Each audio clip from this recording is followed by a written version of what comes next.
Le docteur Nathalie Pérez-Staub et docteur Hélène Marijon, oncologue à l'hôpital franco-britannique. Bonsoir mesdames, merci d'être avec nous également. On va donc parler également des patients que vous adressez en consultation d'oncogénétique. On commence avec vous, docteur Hélène Marijon. Qui sont ces patients, ces patientes que vous adressez en consultation d'oncogénétique ? Alors c'est une question qu'on a déjà abordée à plusieurs reprises, notamment avec Véronica, donc on va aller assez rapidement. C'est intéressant d'avoir l'œil de l'oncologue.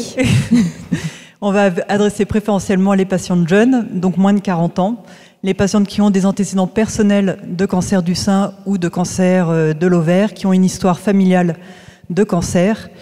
Les hommes sont systématiquement adressés en consultation d'oncogénétique. Et puis, des choses un peu nouvelles, les patientes qui ont un cancer triple négatif jeune sont systématiquement adressées en consultation d'oncogénétique. Et maintenant, avec des avancées thérapeutiques, on va également rechercher BRCA chez des patientes qui ont des cancers hormonosensibles avec des facteurs de haut risque de récidive.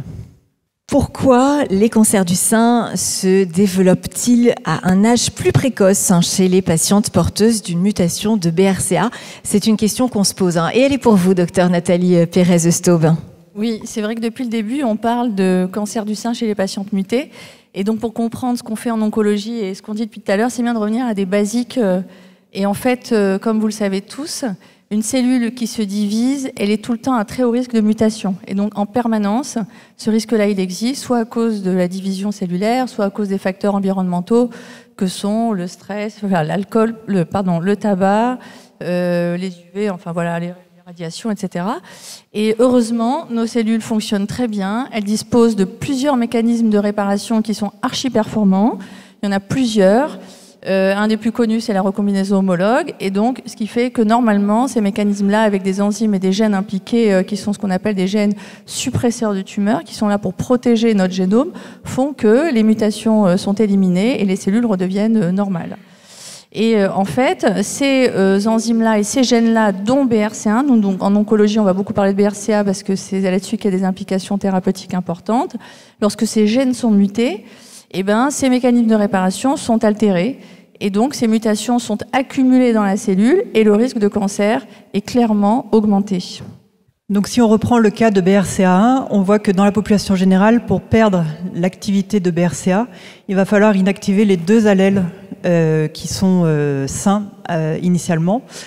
Et donc il va falloir l'accumulation de deux phénomènes l'un après l'autre, tandis que chez les patientes qui ont une mutation BRCA qui est déjà acquise de façon héréditaire, il va falloir avoir juste un seul événement pour que BRCA perde complètement sa fonction et donc entraîner cette instabilité du génome et favoriser le développement d'un cancer.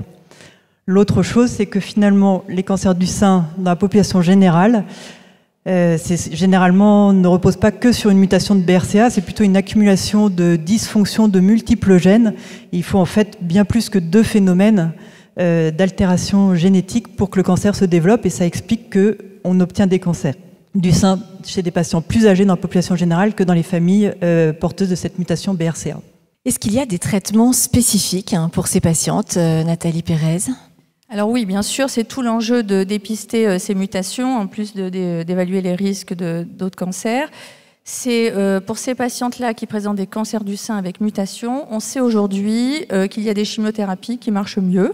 En l'occurrence, ce sont les sels de platine. Là, c'est un exemple de tableau de méta-analyse. Donc, on connaît déjà depuis plusieurs années déjà ces méta-analyses qui montrent que les platines marchent mieux chez les patientes qui ont un cancer du sein lorsqu'elles sont mutées. Et en l'occurrence, lorsqu'on leur donne de la chimiothérapie avant de les opérer, avec le platine, on obtient beaucoup plus de réponses complètes pathologiques. Et puis, tout l'enjeu, toutes les nouveautés là, de ces dernières années, c'est l'arrivée de nouveaux médicaments qu'on appelle les inhibiteurs de PARP et qui marchent plus spécifiquement chez ces patientes avec cancer du sein muté. Justement, Hélène Marijon, vous allez nous expliquer comment fonctionnent ces inhibiteurs de PARP. Alors, pour pouvoir comprendre, on va reprendre, comme vous disait le docteur Pérez-Staub, BRCA, c'est une protéine qui est impliquée dans la réparation des cassures de l'ADN et qui participe dans la voie de la recombinaison homologue qui consiste à réparer les cassures double brin.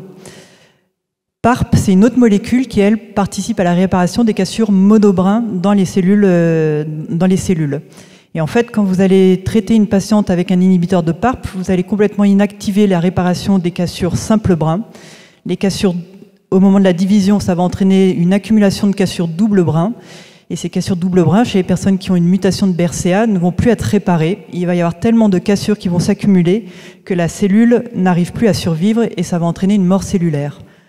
Ce mécanisme, en fait, il y a une sorte de synergie entre PARP et BRCA, et c'est ce qu'on a appelé le concept de la létalité synthétique, avec vraiment une action très forte des inhibiteurs de PARP dans ces tumeurs qui sont BRCA mutées.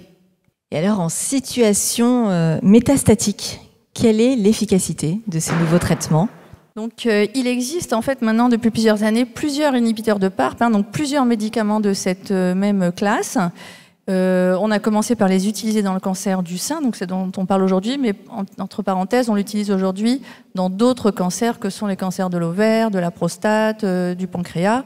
Donc c'est vraiment des médicaments qui sont aujourd'hui très utilisés. Mais on a commencé à découvrir ces traitements-là effectivement dans les cancers du sein mutés, d'abord en phase avancée, donc métastatique, avec deux grandes molécules qui sont l'olaparib et le talazoparib, donc deux grandes études qui ont testé ces molécules chez des patients qui avaient un cancer du sein métastatique et qui avaient déjà reçu plusieurs lignes de chimio. Donc on les mettait en troisième ligne et on comparait à des chimios de troisième ligne chez ces patientes-là. Et ces deux études, que sont l'étude Olympiade et qu'on va voir après en BRCA, ont montré des résultats similaires avec une amélioration significative de la survie sans récidive et de la survie globale chez ces patientes, spécifiquement lorsqu'on leur donnait un inhibiteur de PARP par rapport à une chimiothérapie standard. Merci pour ces explications. Pour les patientes mutées qui ont déjà été opérées et qui ont une maladie moins avancée, est-ce que là aussi il y a un bénéfice ? Alors oui, en effet, les inhibiteurs de PARP se sont développés de façon beaucoup plus récente en situation précoce, en situation adjuvante, c'est-à-dire chez les patientes qui ont été opérées, qui ont une mutation de BRCA, qui ont eu de la chimiothérapie. Il y a eu cette étude Olympia qui a montré que l'ajout d'un traitement par olaparib pendant 1 an permet de diminuer le risque de récidive de 40%. Et vous voyez sur cette diapositive que nos patientes BRCA mutées qui avaient des cancers plus agressifs, finalement, le risque de récidive à 3 ans, on n'est pas très loin des 88% de non-récidives que nous avait montré tout à l'heure Véronica dans la population générale.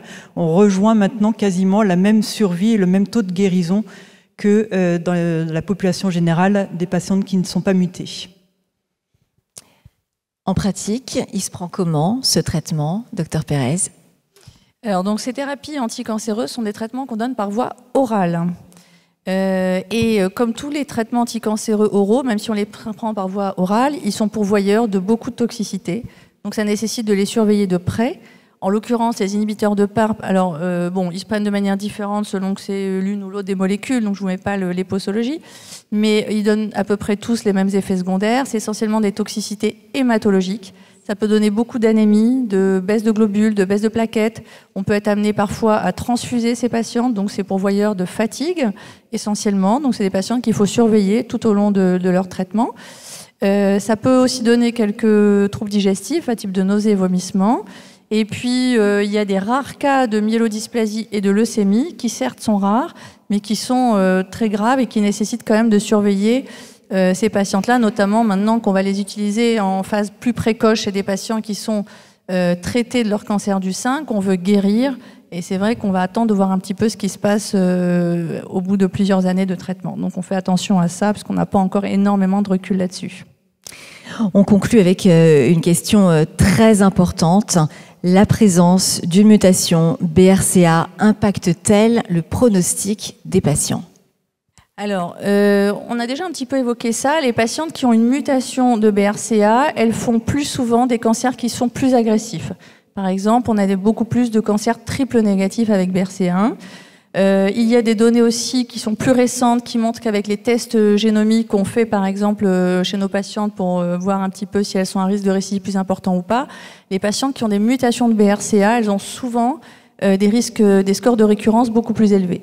Donc de manière globale, ce sont des patientes qui sont à plus haut risque de faire des cancers plus agressifs. Par contre, à risque égal, elles vont avoir le même pronostic, c'est-à-dire qu'une patiente qui va avoir un petit cancer hormonosensible, qu'elle soit mutée ou pas mutée, quand le cancer est bien traitée et bien prise en charge, les patientes vont avoir le même pronostic. D'où l'importance vraiment de les dépister. Et puis l'autre risque, bien sûr, dont on a beaucoup parlé toute la soirée, c'est le risque de cancer contralatéral, c'est le risque de cancer d'autres localisations. Et ça nécessite vraiment une surveillance beaucoup plus rapprochée. Merci beaucoup. Des questions avant de passer à la gestion des effets secondaires de ces traitements. N'hésitez pas à lever le bras. Et là aussi, on arrive avec un micro. Des questions sur les traitements, mais aussi pour tous les autres intervenants qui vont nous quitter. C'est qu'on a été très, très complet. Parfait, très bien. Merci à vous tous.